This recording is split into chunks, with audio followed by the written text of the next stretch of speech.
Good day to you chaps. I suspect today's video might be somewhat controversial, and I suspect a lot of people that view the sort of channels that look at content similar to mine tend to be into watches as well as other stuff, and I think a lot of the people that watch these sort of channels will also be massive fans of the Gshock range. I also am a fan of the Gshock range. I've currently only got 3 Gshocks, a couple of Casios, very attractive looking watches, really functional, really durable, and I've got one of these 5600s, the Square G, based on the original pattern design. So yeah, I like Gshocks too, but I genuinely believe that there is a bit of a Gshock myth, and watch people, EDC people, we kind of get suckered into thinking that we need these super durable watches. These are the only things that are going to stand up to abuse and everything, and while that is most certainly true, yes, they will, they're super durable, I do think that the Gshock selling point is a bit of a myth, a very well marketed and manufactured myth, but yeah, that's what I wanted to talk about today. I think a lot of us that buy into the Gshock myth, all the marketing and everything, we convince ourselves that we need a Gshock. These are the tough watches, these are going to stand up to shocks, that's what we need to buy. But I maintain and I truly believe that that is not necessarily true, and that Gshocks are not necessarily needed to survive a load of day-to-day abuse. I'm here to argue that your common cheapy 10 quid, 20 quid, normal standard Casio watches are all the watch you will ever need in terms of toughness, durability, not caring if they get damaged because they're so cheap. Any of these watches, any of the watches from the cheap Casio range are super durable, super tough. They're going to stand up to any abuse, I know from experience. If you like the look of Gshocks, yeah, go for it. Like I say, I like them too. I'm not slagging Gshocks off.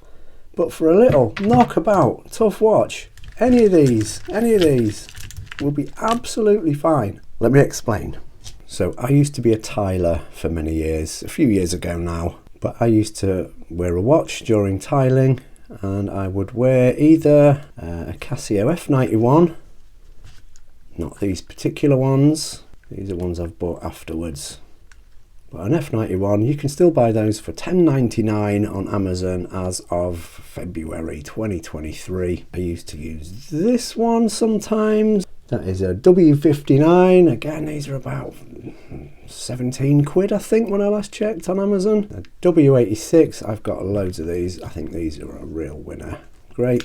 So I used to wear them. And I did used to wear, this is one of my actual surviving ones from the times of being a tiler.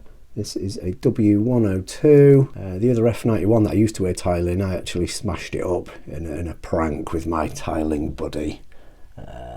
Yeah, silly, but yeah, this actual watch is one of the ones. So yeah, I mainly used to use an F91, just a plain black one, and a W86 I was a tiler for what, 8 or 9 years. My watches used to get exposed, these watches used to get exposed to daily heavy vibrations from using mixer drills, small jackhammers, daily shock from hammering, taking tiles off, lots of hammering, lots of abuse, tons of physical shock, exposed to endless dust, muck, grime, getting covered and caked in adhesives. Look, this one you can still see some bits on there on the strap. Look at that, it's still got stuff caked on from like 10 years ago. Caked, all the silver paint has worn off the resin. A right state. But honestly, all these watches, they used to survive that daily, 6 and 7 days a week for like 7 or 8 years. I never ever had one of these fail. Countless dunkings in water daily, repeatedly. I then used to shower in them to try and wash as much of the crud off as I could. Not a single one ever failed on me, not even the F91. It's supposed to just be splash proof. I have swum in these all over the world. This watch in particular, this actual F91, the grey one, my actual favourite watch. I like to think of this as AT-AT grey. It reminds me of the old Star Wars toys. Love it. But look at that, the strap's all yellowed. Probably can't see all the markings, but this is dinged up to hell in the flesh. I bought this one in 2010. It's been all over the world. I've swum with this in oceans all over the place, swimming pools all the time with the kids, etc. Showered with it. I've never had an F91 leak on me. These are super durable. Watches like this one, 50 meters water resistant. The W86, 50 meters water resistant. For extra security, yeah. These are great. I've seen videos of people diving. I wouldn't take one of these proper diving deep down. Something like a Gshock would be much better for that with a much higher water resistance. But for normal surface swimming, surface diving, they're great. They're absolutely fine. They're so durable. I've never had one fail on me. They're super tough. If my watches, these little 10, 12, 17 quid watches, they'll survive everything you throw at. I've got a couple of friends who've been in the military who have used, through their military training and active service, have used watches like these without problem. I know a lot of military guys do like G-Shocks. That's absolutely fine. Fair enough. They are going to survive everything you throw at them. But if you don't want to risk knackering up a nicer or more expensive watch, these will do the job. You may get one now and again that has a leaky, dodgy seal at the back. I have never ever had one of these fail on me. I've got more of them stashed away. I just grabbed these out. I use them daily. Absolutely brilliant. One of the biggest complaints I see on Amazon reviews, particularly about all these watches, the F91, the W86, all the resin strapped ones, is people saying, oh, the straps go before the watch does. This particular watch I've had for maybe 15 years. The strap did finally tear on this one a few weeks ago. I just had another old strap kicking about. I bunged it on there, no problem. Honestly, I don't know what you're doing with your watches to break the straps. These are really durable. They're comfortable. This is the same strap, original. Nearly 13 years I've had this strap on here. I mean, what are you doing to break your straps? I don't get it. Honestly, I don't. These are brilliant straps, really durable. If they do go, you can pick up replacements for a couple of quid on eBay or Amazon or AliExpress. Yeah, I find the straps really durable, and I can't imagine what you're doing to them to break the straps. Is that controversial? I don't know. Let me know, guys. G-Shocks do have some notable and obvious advantages. This one is the M5610 Tough Solar model. So you get solar charging, radio controlled timekeeping. So this is always going to be absolutely accurate. The backlight has an afterglow, which is really useful. I do love that. None of these cheaper ones have that. You also get a countdown timer on these, which I find dead useful for timing my cups of tea to the perfect brew, etc. So yeah, there are some advantages, but this is like an over 100 quid watch. These are like, what, I don't know, 15 quid. The F91Ws, as I say, currently February 2023, $10.99 on Amazon. People say that, you know, when the battery dies or the strap breaks, they just throw them away. No, you can change the battery on here really quickly and easily, and the straps. The oldest one I've had of these, believe it or not, you may call bull on this, but I guarantee you the battery in this one was running after I finished tiling. I didn't use this. I don't think it's a particularly attractive watch, but I didn't use it, so I took it off. It's been shoved in a bits and bobs box. The battery was still running after 14 years in this watch. 14 years!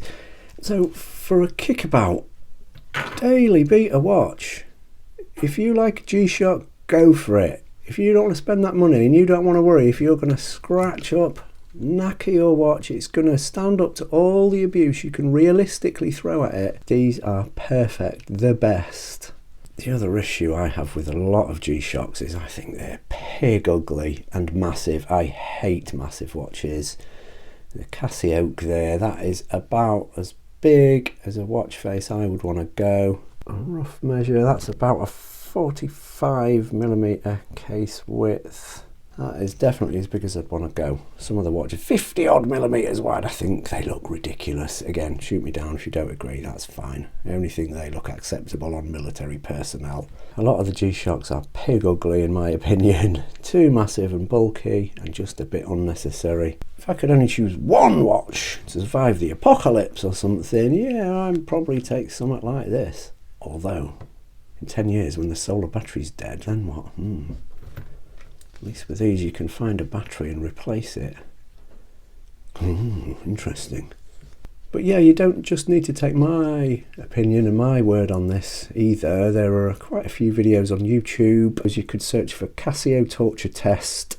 Is a great one by Average Joe Watch Reviews, where he freezes, boils, runs over, drops out of windows, sets on fire. Casio F91, chucks it in a tumble dryer, chucks it in a washing machine, survives everything. There's a couple of other great videos out there on YouTube if you care to have a search. If you're umming and ahhing and thinking you need a G-Shock for your day-to-day tough knocking about watch, well, you don't.